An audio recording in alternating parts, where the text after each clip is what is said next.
Jangan lupa untuk subscribe, share, dan nyalakan lonceng notifikasinya sebagai bentuk dukungan kamu.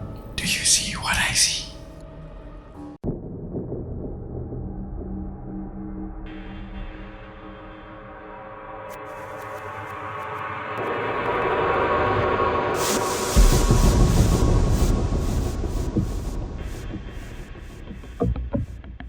Halo semuanya, pendengar setia podcast Do You See What I See. Perkenalkan, nama saya Della. Ini adalah cerita pertama yang aku kirimkan ke podcast Do You See What I See. Jadi sebenarnya aku tuh emang cukup sensitif dengan hal-hal yang bersinggungan dengan dunia lain. Tapi di cerita pertama ini akan saya cerita ke kalian semua adalah pengalaman pertama saya di mana akhirnya saya sensitif dengan hal-hal seperti ini. Jadi sebenarnya dari kecil pun itu aku emang udah cukup sensitif, cuma mungkin karena aku nggak yang kayak memikirkan atau nggak yang kayak gimana banget, jadi nggak terlalu bersinggungan. Tapi setelah kejadian ini, setiap kali aku pergi atau kemana itu aku jadi lebih sering bersinggungan dengan hal-hal seperti itu gitu. Oke deh, jadi aku akan langsung mulai aja ceritanya. Jadi cerita ini tuh berawal dari mama saya ngajakin saya untuk nemenin beliau ke acara pernikahan saudara yang berada di luar pulau. Jadi for your information, saya tinggal di Pulau Jawa dan acara ini digelar di Pulau Sumatera. Lalu akhirnya ya udah saya ikut aja karena waktu itu saya masih duduk di kelas bangku kelas 1 atau kelas 2 SMP gitu kan, dan belum pernah naik pesawat terbang, jadi seneng aja, excited banget kan mau pergi gitu kan. Nah ya udahlah ikut sampai akhirnya aku sampai di kota di Pulau Sumatera tersebut. Itu aku nyampe sekitar sore jam 4 atau jam setengah 5 atau jam 5 gitu, aku lupa itu karena kejadiannya udah lumayan lama. Tiba-tiba aku demam gitu, dan cuma demam dan rasanya gak enak gitu. Tapi sebelumnya waktu penerbangan, waktu di perjalanan itu aku gak sakit, gak apa, malah aku tuh sehat gitu, excited banget gitu kan. Tapi setelah sampai di kamar hotel aku mandi, itu aku langsung demam. Dan kayak tante aku, mama aku, dan saudara yang lain tuh mikirnya ya mungkin aku karena terlalu excited jadinya sakit gitu kan. Terus juga karena mungkin aku juga perjalanannya jauh gitu kan, karena aku tinggal di pulau di kota di Jawa Tengah, itu emang kota kecil. Jadi kalau mau pergi keluar pulau Jawa itu aku harus menempuh ke kota besar dulu yang ada bandaranya, baru aku bisa pergi keluar dari pulau Jawa gitu kan. Jadi itu emang memakan waktu seharian gitu, karena aku harus naik kereta dulu ke kota besar itu, terus aku harus naik pesawat ngejar penerbangan dan segala macem. Jadi mungkin mikirnya mungkin kecapean gitu kan. Jadi udahlah, aku dikasih obat penurun panas. Dan sebenarnya malam itu emang ada acara juga, jam 7 malam itu ada acara makan malam dari pihak keluarga yang akan ada acara ini gitu, karena akan menjamu, karena kita tamu dari luar pulau gitu kan, jauh, jadinya makan dijamu makan dulu gitu karena acaranya tuh besok pagi gitu. Dan aku memutuskan untuk gak ikut gitu, karena aku mikir daripada aku tepar gitu kan besok paginya, mending aku istirahat aja malam ini di kamar hotel gitu kan. Dan terus karena mama saya juga ngertinya aku tuh anak yang pemberani gitu dan gak pernah ada hal yang aneh-aneh, jadi yaudah kalau kamu emang mau tidur di hotel sendiri gak apa-apa gitu. Dan aku juga yaudah aku mau tidur aja nih, aku udah gak kuat banget, pusing gitu kan. Terus aku kayak oke lah, mamaku bilang gitu. Sampai akhirnya mamaku tuh udah pergi semua sekeluarga dan aku tuh tidur. Jadi ini gambaran kamar hotelnya ya. Jadi kamar hotelnya itu aku dapat yang double bed, jadi ada 2 kasur gitu. Dan ada 2 kasur gitu, aku milih kasur yang di deket tembok. Terus di depan kasur aku persis itu tuh ada tempat yang kayak buat naruh koper gitu loh. Nah itu, terus kasur mamaku tuh yang di deket jendela. Di deket jendela itu tuh ada depannya mamaku tuh ada kayak meja rias. Terus sebelahnya meja rias tuh sebelah kirinya itu ada kayak sofa kecil satu gitu. Bukan sofa sih, kayak apa sih, kursi gitu. Kursi sofa satu sama atasnya ada lampunya, lampu berdiri gitu. Nah terus kan ya gambarannya gitu sih. Nah lalu aku akhirnya tidur yang deket yang kasur yang deket tembok. Aku udah memutuskan untuk tidur. Terus disinilah akhirnya mulai gitu. Jadi aku kayak antara rep-repan atau enggak, Tapi tiba-tiba itu aku kayak ada sesuatu yang merhatiin aku gitu. Jadi aku tuh kayak masih belum tidur banget, tapi aku tuh kayak tiba-tiba tuh kayak kok kayak ada yang ngeliatin gitu kan. Jadi aku tuh tidurnya tuh ngadepnya tuh bukan ngadep tembok ya, ngadep yang ke arah jendela situ. Nah terus akhirnya aku memberanikan diri untuk buka mata karena aku mikir nggak ada hal yang aneh. Jadi aku ya buka mata aja. Nah di depan kursi yang tadi aku cerita itu, yang sofa kursi itu yang ada lampunya, di situ berdiri pocong. Dan dia itu lagi, aduh aku sampai merinding. Dia itu lagi nyebar-nyebarin kayak kain gitu untuk nutupin semua jalan yang, aduh aku merinding, yang ada di yang di semua jalan-jalan tuh kan lantai gitu kan. Itu dia tuh lagi nyebar-nyebarin kain, dia berdiri diam di situ dan dia lagi nyebar-nyebarin kain gitu untuk nutupin semua jalan tuh untuk penuh dengan kain kafan dia gitu. Dan aku langsung yang merem lagi dan aku mencoba untuk berdoa dan doa terus, dan tiba-tiba aku masih merem dan doa, muka aku tuh kerasa panas banget gitu. Kayak cuma muka aja nih, muka doang yang kerasa panas banget. Dan karena mungkin aku demam gitu kan, tapi tiba-tiba muka ini panas banget kayak yang kebakar gitu, kayak panas banget. Dan aku memberanikan diri membuka mata lagi pelan-pelan. Itu di depan aku udah berdiri si pocong. Cuma karena aku kan posisi tiduran dan dia tinggi, jadi aku cuma kayak lihat di bagian yang mana sih, bagian perutnya dia doang. Dan aku merem lagi, aduh aku merinding. Dan aku merem lagi dan aku akhirnya mencoba untuk berdoa lagi. Dan aduh udah nggak tahu gimana, itu aku udah rasanya udah nggak karu-karu, udah deg-degan dan berdoa aku udah nggak tahu, ini muka udah panas banget, udah rasanya udah chaos banget. Dan akhirnya aku untuk merem lagi dan berdoa lagi, dan aku udah nggak bisa bergerak lagi. Saat itu aku udah kayak cuma berdoa, tangan sambil ngepal gitu, udah berdoa. Dan akhirnya mukaku yang tadinya panas tiba-tiba normal gitu, semuanya normal gitu, nggak panas nggak apa gitu. Terus aku tiba-tiba buka mata dan si pocongnya ini dia balik ke tempat semula tadi itu yang ada sofa atasnya ada lampunya. Aku lihat dia balik ke situ dan aku udah nggak bisa teriak, udah nggak bisa apa, aku merem lagi, aku berdoa lagi. Dia tiba-tiba kenapa dia ke situ dan dia masih sibuk untuk nyebarin kain itu lagi. Dan aku nggak tahu maksudnya apa, dia tadi deketin aku. Dan aku akhirnya merem, terus aku akhirnya udah nggak mau buka mata lagi.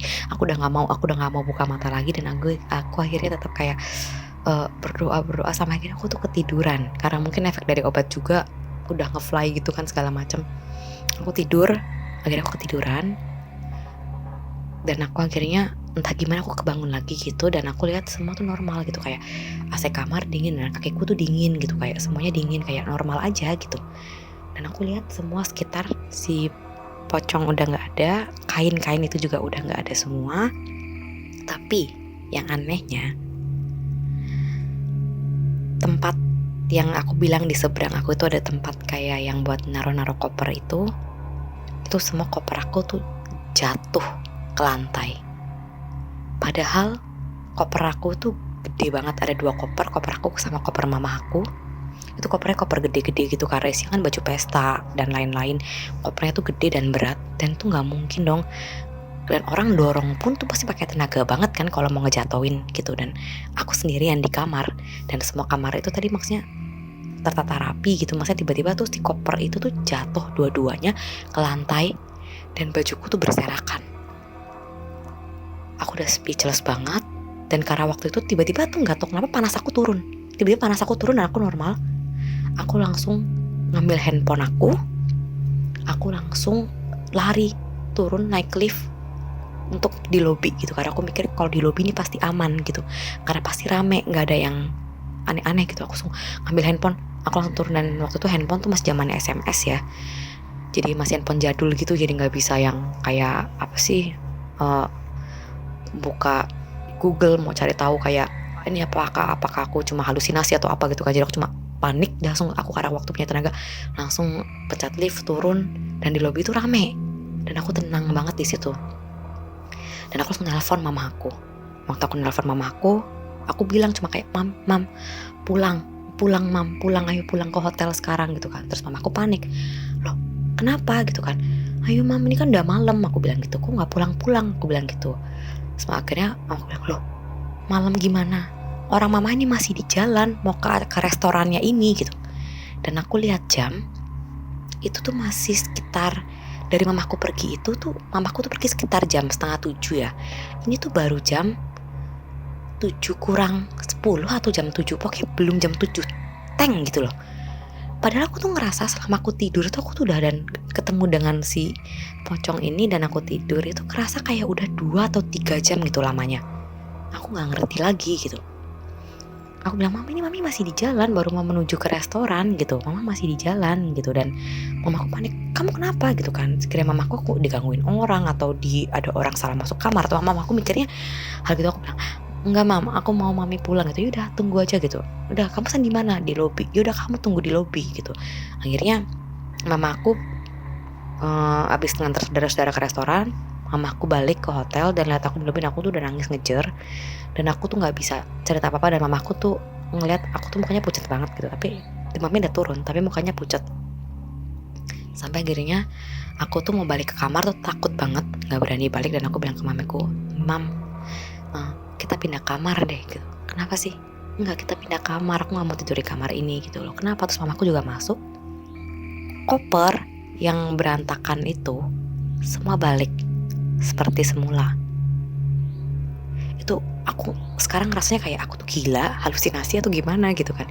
Tapi waktu aku inget banget, aku tuh waktu lihat itu berantakan semua itu, aku tuh sempet nginjek salah satu baju mamaku yang kayak dress gitu kan, ada kayak mute-mutenya gitu kan, sakit kan.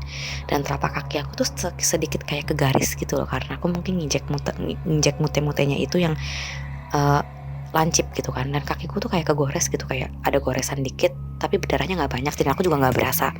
Akhirnya mamaku yang lihat, loh kakimu kenapa berdarah gitu, dan bilang ini mata dia tuh koper gini. Dan aku cerita itu di kamar tante itu beda lantai sama kamar aku kan. Akhirnya dari situ mamaku akhirnya memutuskan untuk ngomong ke orang yang ada di resepsionis, maksudnya bilang kayak, mbak saya bisa pindah kamar nggak ya, bilang gitu kan, masih ada kamar kosong nggak gitu kan. Terus mbaknya tuh bilang, loh kenapa ibu gitu kan, seperti biasa lah ya gitu, basa-basi busuk gitu kan. Terus ibu sama mama saya nggak cerita gitu kalau saya lihat pocong gitu, karena aku udah ceritain semua ke mamaku kayak masa sih gitu, kayak tantaku juga masa sih gitu. Ya ampun tante ini aku tuh beneran gitu, aku sumpah aku nggak bohong gitu kan. Terus emang kamarnya tante aku tuh aku masuk tuh keadaannya normal gitu. Sedangkan waktu aku sempat balik masuk ke kamar mamaku lagi tuh keadaannya tuh kayak emang gloomy gitu, gimana sih nggak ngerti lah, emang beda vibe gitu loh. Jadi emang nggak cuma di kamar, di lantai, di lorongnya itu pun emang vibe-nya udah berbeda banget menurut aku gitu. Kayak kalau aku naik ke lantai tersebut itu ya, lantai yang kamar aku tuh kayak gloomy, kayak merinding gitu, nggak enak banget. Tapi sedangkan di lantai tante aku itu normal gitu, kayak gimana sih, normal aja gitu. Kayak kita masuk hotel, dan ini hotel bagus gitu ya, hotel berbintang 3 ke atas gitu kan, hotel bintang 4. Dan aku kayak gimana ya gitu kan. Akhirnya ngomong ke resepsionis. Terus akhirnya karena mama saya bilang, ini anak saya ngerasa gak nyaman di kamar itu dan di lantai itu gitu. Kalau bisa kita kamarnya disebelahin aja atau di satu lantai sama kamarnya si tante ini, si ibu ini gitu kan. Terus untungnya ada kamar kosong di lantai yang sama kayak tante aku. Kira kita pindah lah ke situ, dan aku pun udah gak berani masuk kamar itu. Aku nyuruh mamaku nyuruh bellboynya yang ngambilin koper apa segala macam. Mamaku yang masuk situ ditemenin rame-rame sama tante, dan aku ditemenin sama om sama tante di kamar tante sama om aku. Sudahlah, akhirnya itu kita pindah, dan malam itu tuh tentram, aman, damai. Aku tidur sampai kita nginep 2 malam ya kalau nggak salah. Itu tuh benar nggak ada kejadian apa-apa. Nah saat aku mau check out, salah satu manajer hotelnya itu, nggak tahu manajer atau apanya gitu, kayak aku lihat sih bajunya seragamnya beda gitu, nggak sama kayak yang di resepsionis gitu. Tiba-tiba deketin aku gitu, dia bilang, Ade yang kemarin minta pindah kamar ya dari lantai ini gitu. Iya gitu kan. Ade emang lihat apa, dia bilang gitu kan. Ini pas kejadian aku udah mau check out gitu ya. Terus kenapa emangnya Pak, saya bilang gitu kan. Terus enggak, Ade emang lihat apa di situ gitu. Terus aku ya udah jawab yang ngomong aja, saya lihat pocong gitu kan. Dan yang lebih gilanya lagi, manajernya malah bilang, oh pocongnya udah masuk kamar ya. Biasanya dia cuma jalan-jalan di lorong aja.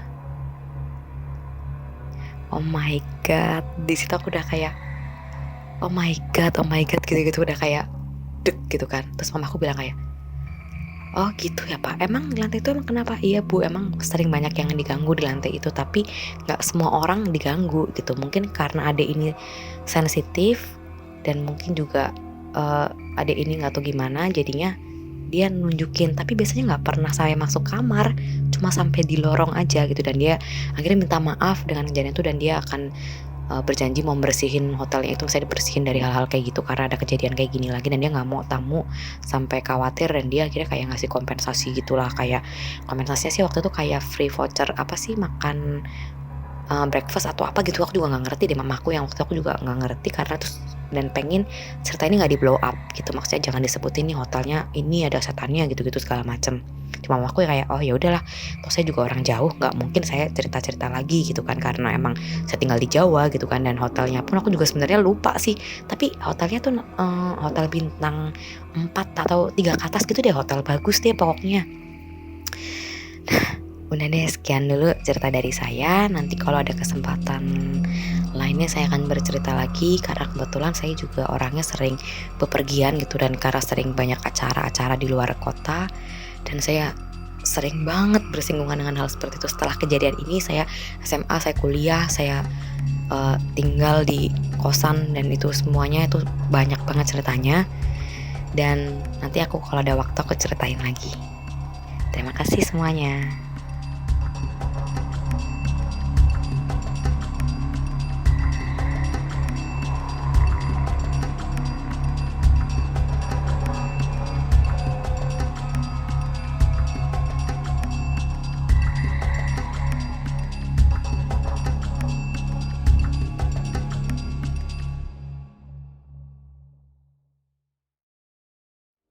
Kamu juga punya pengalaman horor? Kirim cerita kamu ke alamat berikut.